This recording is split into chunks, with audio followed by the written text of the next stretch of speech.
My name is Kirtley Freckleton. I'm going to share my screen really quick here and get this going. Welcome to Healthy Together Time.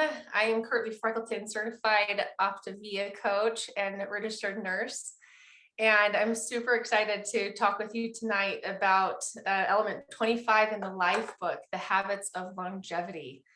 Very exciting chapter. Something that I've noticed is a lot of clients will master the first to third elements in the life book, but never make it to the end. But the end is very exciting and very fun. And so I challenge anyone, that is reading to make it to the end, or even skip to the end and look for something that sounds appealing to you, because there's neat information. And so just briefly, I lost about 25 pounds before I found Optavia. And once I found Optavia, I thought this is an amazing program. And I gave it a try just for a week because I was at my optimal healthy weight. And I lost 5 pounds that week. And I thought, wow, I'm already lean. And the last 5 pounds are so hard. And then I went on to keep that off for about 8 years until I got pregnant. And along the way have really worked on refining my habits of longevity and the habits of health that we're going to talk about today. So the goal today is to work on our mindset. The mindset is to become awakened to the habits of longevity and what's possible.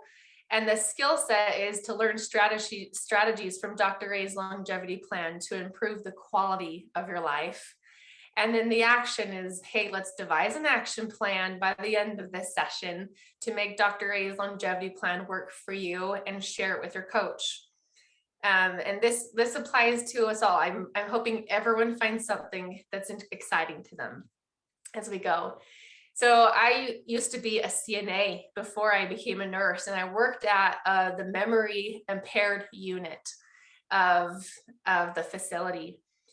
And I remember being in those corridors, and there was, they were locked because people were really confused, and they would just wander around. And when we came in, when you talk to people, they wouldn't remember who you are. They didn't remember your name. They didn't know their kids.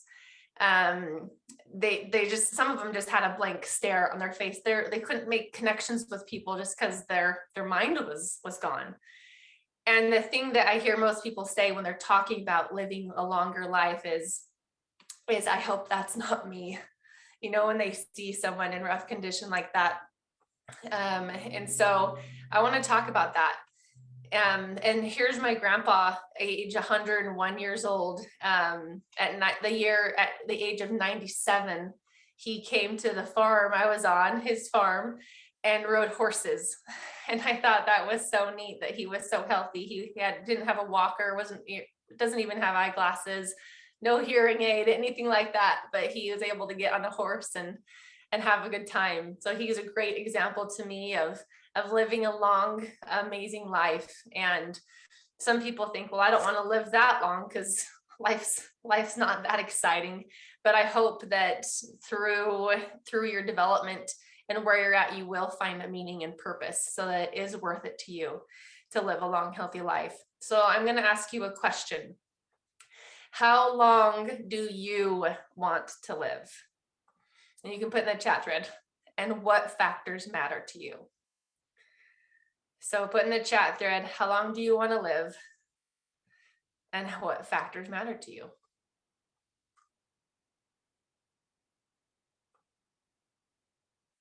All right, and we're going to look at the chat thread, see if you guys are commenting. How long do you personally want to live? And what factors matter? I'm going to put up a poll. Oh, looks like the poll won't work, but that's okay,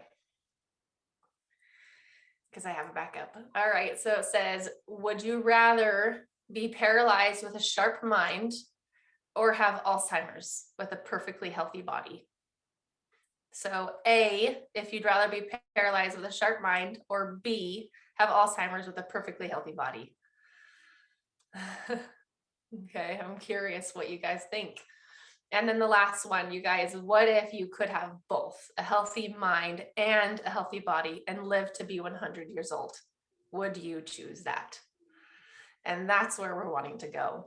Dr. Ray said, my take on longevity is that it only makes sense when you have thriving health. And in fact, the best way to do that is to keep doing the things I've already taught you, practice the habits of health forever. That you're guaranteed that you're giving your body the best possible chance to live out your genetic programming, which based on our current understanding of the aging process means you could live to be 100 years or more. It says this in the Lifebook. It's an interesting question, is what is my expiration date? Right now, the current life expectancy for men is 75 years old. For women, it's 80 years old. And scientists believe that we could make it to 150 years old one day. And the surprising thing is genetics determines only about 20 to 30% of your health and longevity. Maintaining a normal weight, not smoking and drinking and in moderation, and drinking in moderation can give you an additional 7 years. Can you believe that? I'd love to hear in the chat thread if you believe that your life has been extended because of your choices to get healthier. What if you could add 7 years where you have a healthier body and a healthier mind? And then additional lifestyle behaviors can extend your life as much as 35% beyond the average. That's huge. And this is what's in your choice. Genetics, the cards you're dealt with in terms of longevity, they play a much smaller role than we realize. And fortunately, the lifestyle is what we can control. And that's the biggest factor in determining. So I want to introduce you to Ernestine Shepherd. She's currently 85 years old. She's the world's oldest female bodybuilder. She says that age is nothing but a number. I love that she says that.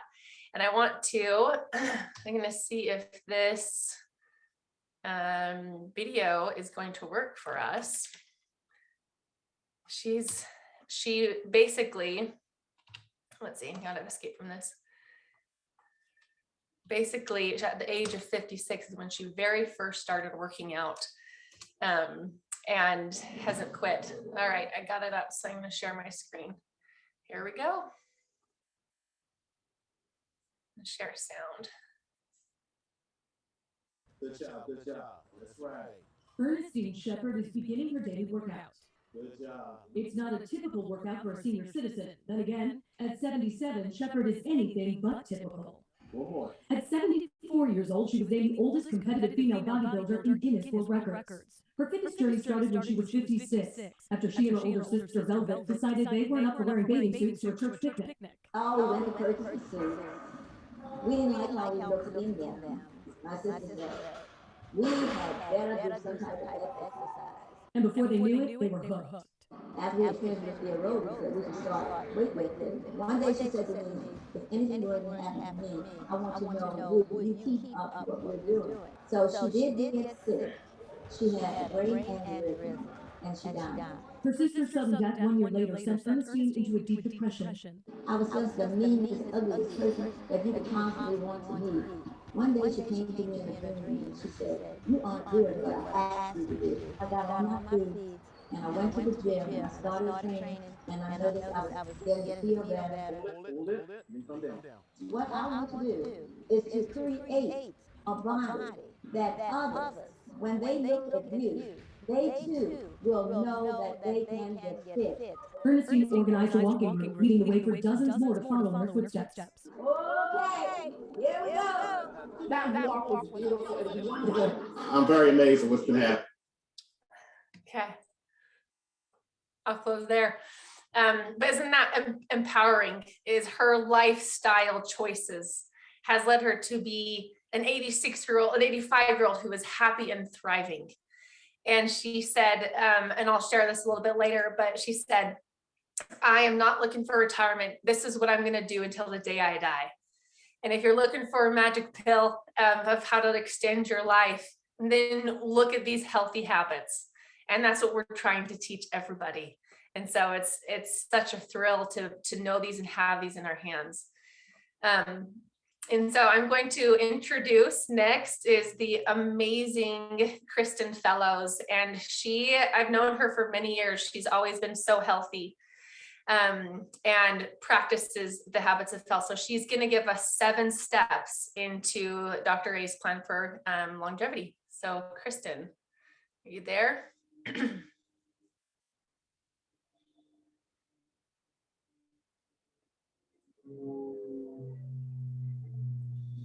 going to find you, Kristen.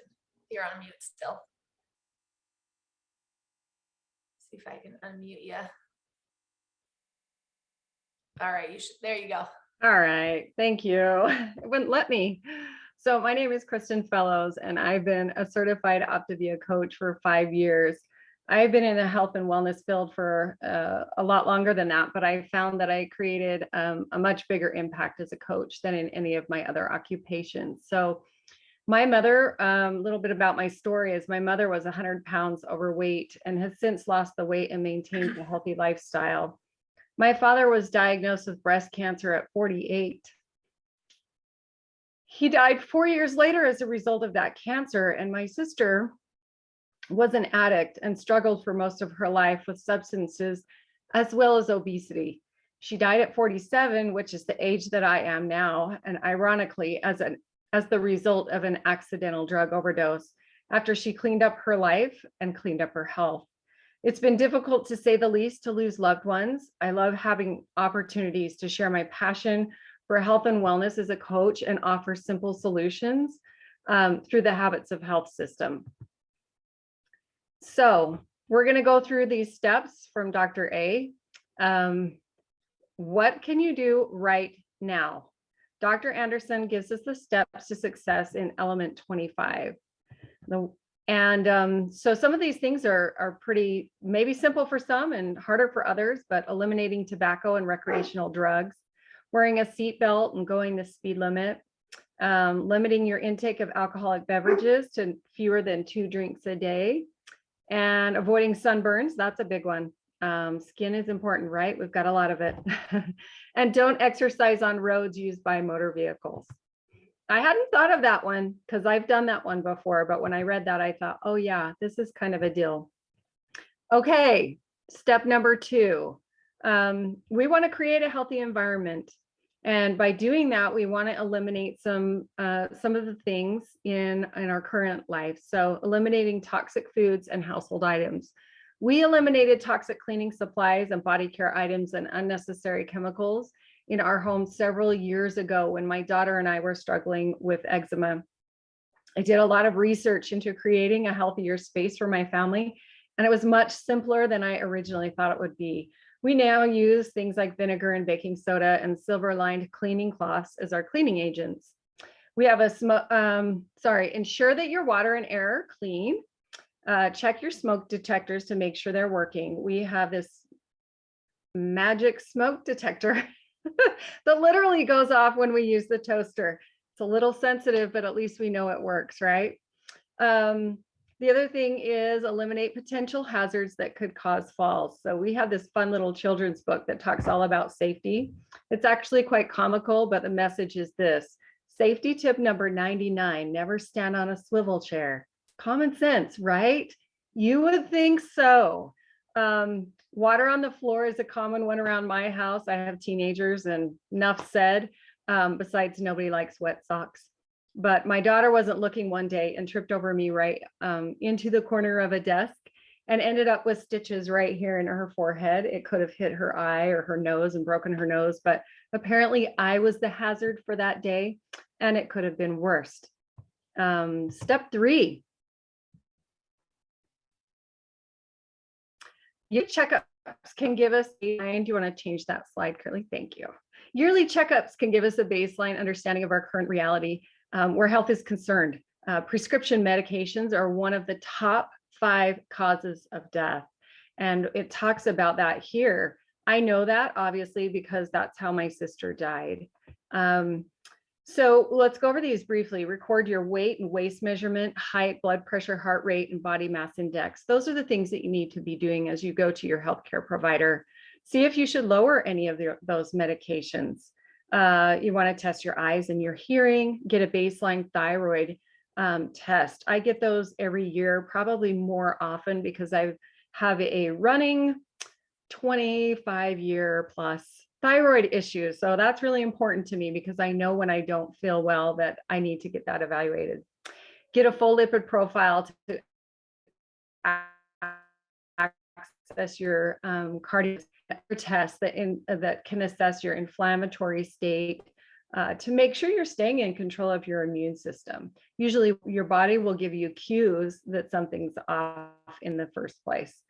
Appropriate cancer screenings. Obviously, this is very important to me because my dad dying of breast cancer, he let that lump go longer than he should have. And that's important. I used to do a breast cancer awareness workshop for the National Breast Cancer Foundation, and I would teach people actually how to do that. And it was important. I teach my children how to do it, and it's something simple, just the monthly ones that you can do, as well as the ones when you go to your doctor. Have a mineral density scan if you're perimenopausal, and repeat every 5 years. You guys, I'm getting close to that age, so I'm a little nervous, but at the same time, excited about the future because I really am taking action. All right, let's go to step 4. Go to your dentist. As we get older, we're more prone to certain conditions, including things that put our teeth and gums at risk, hormonal changes, medical conditions such as diabetes, receding gums, sometimes that will leave roots exposed and vulnerable, having a medication-induced dry mouth, which can cause bacteria to proliferate. Also, the elderly are more likely to have poor dental hygiene and make fewer visits to the dentist. So floss daily, chew sugar-free gum, have your teeth cleaned a couple times a year, watch for those things, use lip balm and lipstick that has sunscreen, and no tobacco products. All right, final step. Step 5 is reach and maintain your healthy weight. That's super important because it not only lowers your risk for disease, but it actually lengthens your life by several years. If you haven't begun any kind of a healthy meal plan yet, then there is no better time to get started. You want to continue practicing these habits of health for maintaining your healthy weight. It's not something you reach and then kind of back off. It requires weekly monitoring for the rest of your life. This is a lifestyle plan that we promote. Number 6 is incorporate all the habits of health, from learning to eat right, reaching a healthy weight, incorporating movement into your daily schedule, making sleep a better priority, learning to reduce stress, and managing your world through that healthy mind and mindset, moving from surviving to thriving. The last step is obtain optimal health. What does that mean? Whatever your age is, optimizing your health is a fundamental principle of living longer. If you're going to have a longer life, why not enjoy it? There really aren't shortcuts to health or longevity. It takes discipline, it takes work, and a commitment to yourself that you'll be able to move forward and past those unhealthy lifestyles. So start small. What can you do today to improve that longevity? Thank you so much, Kristen. So we just went over a lot of tips, just boom, boom, boom. But hopefully you're listening and thinking, okay, there's at least something I can grasp that I know I can implement now. And I would suggest looking in section 3 in Dr. A's Habits of Health book. Section 3 is gold. That's where, and it goes even into more detail in explaining why certain numbers to look for, and even into the brain health, which is so fun to check out. But something that they said is, and I really want to drive this message home to everyone, is living a longer life is kind of like when the 4-minute mile was busted. Is a lot of us assume when I'm 70 or 80, I really need to slow down because that's just how life is. But what about your perception? What about if you wanted to continue to be healthy and strong? It's our choice. Only 20 to 30% of our genetics is what determines our expiration date, and the rest is us. And so And so if you can be the person that says, I can run a sub 4-minute mile, then do it and expect yourself to thrive when you're 85 years old, that you can go horseback riding when you're 97 years old. And so our bodies are going to match our expectations, and get these habits now so that you can thrive and be with your grandkids and be living your end of the year so happy and so healthy and strong. So thanks so much for sharing that, Kristen. And again, check out the Lifebook Element 25 or Dr. A's Habits of Health, Section 3 to go into more detail. The next person we have is the beautiful Amy Miller. Let me pull up her. Actually, I'm going to ask you a few questions. So the questions is, which steps are you most interested in implementing? Whether it's avoid sunburns, create a healthier environment, do yearly checkups, go to the dentist, reach and maintain a healthy weight and incorporate all habits of health, or obtain optimal health. I think there may be a poll. For some reason, I'm not seeing the poll, but I think there's probably a poll going on right now. Kristen, I can see you. Is there a poll? Okay. I'll try to check the chat thread to see what it is. All right. And then the next question after that, then Amber, you can message me what the results were. Hey, Kirtley. Yeah. You want me to just share the results out loud right now? Yeah, do that. That'd be great. Okay. So avoid sunburns, 19% of us are willing to do that. Create a healthier environment, 23%. Do yearly checkups, 13%. Go to the dentist regularly, 15%. Well, that's low. Reach and maintain a healthy weight, 46%. Awesome. And then incorporate all habits of health, 44%. And obtain optimal health, 54%. Great. Thanks, Amber. And then just be considering, what action are you going to take as a result of this element? If there's one thing you can start doing now, what are you more committed to? And the last question, Amber, if you want to put up the poll, is, do you actually feel like you have more control over living a longer and healthier life after talking today? I really hope you do. Some people believe they are born with an expiration date, depending on their genetics, but we can extend that. 100% say yes. Okay, I'm glad to hear that. Well, now I want to introduce the beautiful Amy Miller. She has had quite the journey, and she's going to share her experience with Optavia. So Amy Miller, hit it, baby. Okay, so thank you so much for letting me share. It has been an absolute privilege to find Optavia and have it be part of my life. It has changed me so much. So as you can see, I lost quite a bit of weight. I ended up losing 72 pounds on my health journey. And, it's just, I've been able to keep it off now for 3 years. So I've really learned how to just stay healthy long-term. And I love the Lifebook and that Habits of Health system to really teach me all those things that I need to know to stay healthy long-term. But after I had got healthy, I decided that, I was really, really nervous. I had been offered coaching, and I really was scared of it. It was something that terrified me. And I just thought, that's not for me. I think if you would have looked up limiting beliefs in the dictionary, you would have saw my picture for sure, because I had every single one of them. I thought, I'm too shy. I don't know enough. Nobody's going to listen to me. I don't want to bother people. I don't want to do this. I had every single concept that you could imagine. And, I ended up listening to, it was like a call like this, and they talked about mom boss. And I remember that phrase.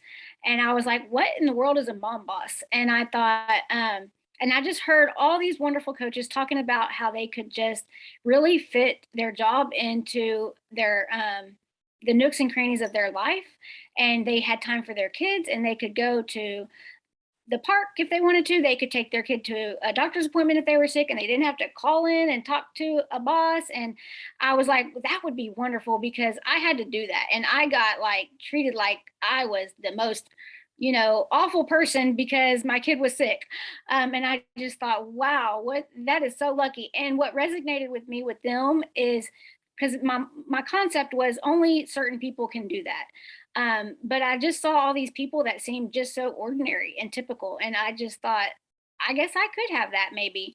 And so another thing that stuck out to me in that video that is somebody said, just do it crappy, do it. And I just thought, well, that was my concern, is that I wouldn't do a good job.